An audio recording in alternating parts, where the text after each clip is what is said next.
Zuber and Company, fire forensic experts and forensic engineers. Seeking answers from ashes. Seeking answers.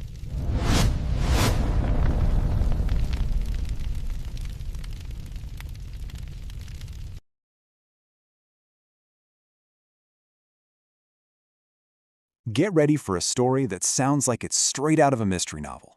We're talking about a midnight bus ride, over 2 million rupees in gold, and an insurance policy with a twist you will not see coming. So how did it all go so spectacularly wrong? Now I want you to imagine this. Your property gets stolen, but it's okay, right? You've done the responsible thing. You have insurance. But then the company just says, nope, we're not paying. How is that even possible? Well, this story is going to show you exactly how. And it's a reason that could affect almost any of us. All right, so let's dive into this story. It all starts with what should have been a completely routine trip.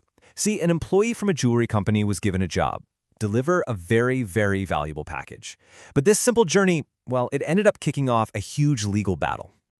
Okay, so let's piece together the timeline. It's February 16th. An employee gets on a bus in Mumbai carrying a locked bag full of gold jewelry.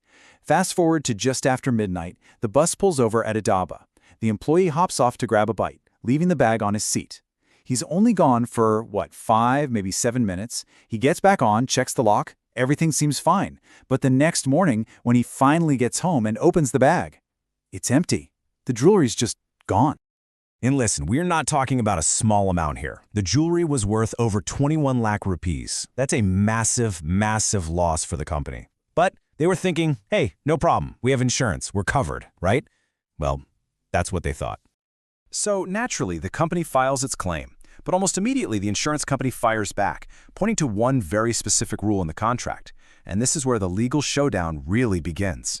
And here's the clause they pulled out. Exclusion Clause 5. The insurer's argument was, incredibly simple. They said, look, your guy left the bus. That means the vehicle and the gold inside it was unattended, and our policy clearly states we don't cover theft from unattended vehicles. Case closed, or so they thought. So you can see the two sides digging in their heels. The insurer's basically saying, hey, unattended is unattended. Rules are rules. But the jewelry company came back with a really smart counterargument. They said, wait a minute, that clause only applies to vehicles that are under our control. This was a public bus, not our company van. How on earth can you say our one employee was in control of it? And guess what? The state commission totally bought it. They sided with the jewelry company saying, yeah, the employee didn't control the bus, so that exclusion clause doesn't apply. They ordered the insurer to pay the whole claim. So victory, case closed, right? Well, not so fast. Okay, this is where our story takes a huge, unexpected turn. The insurance company was not about to just write a check and walk away. Nope. They appealed the decision, and this time they came at it from a completely different angle. They completely dropped the whole vehicle control argument.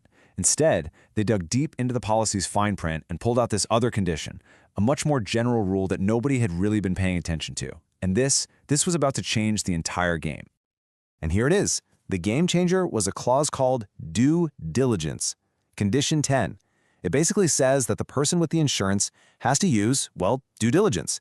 They have to take all reasonable steps to protect their property and avoid any loss. Do you see the shift? The focus wasn't on the bus anymore. It was all about the personal responsibility of the employee. And that right there, that pivot from a technicality about vehicle control to a fundamental question of personal responsibility, that became the heart of the entire case. The question was no longer about legal jargon, but about simple, common-sense care.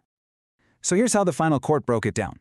They said, yeah, okay, we agree with the first court. Exclusion Clause 5 doesn't really apply here because the employee didn't control the bus. But, and this is a huge but, they said that's not the most important point. The decisive factor, the real deal breaker, was Condition 10.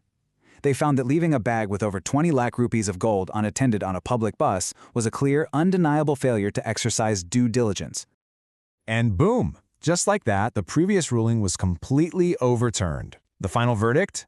The insurance company did not have to pay a single rupee. That one act of carelessness, that lack of due diligence, was enough to void the entire claim.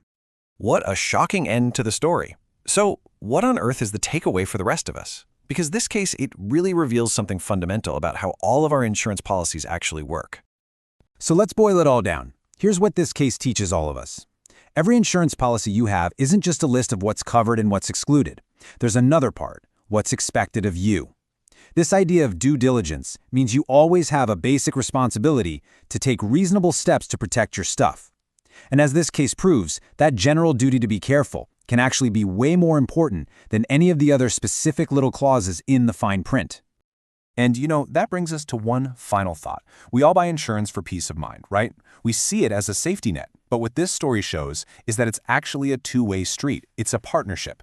So the question I want to leave you with is this. After hearing all of this, are you sure you know what your insurance policy really expects from you?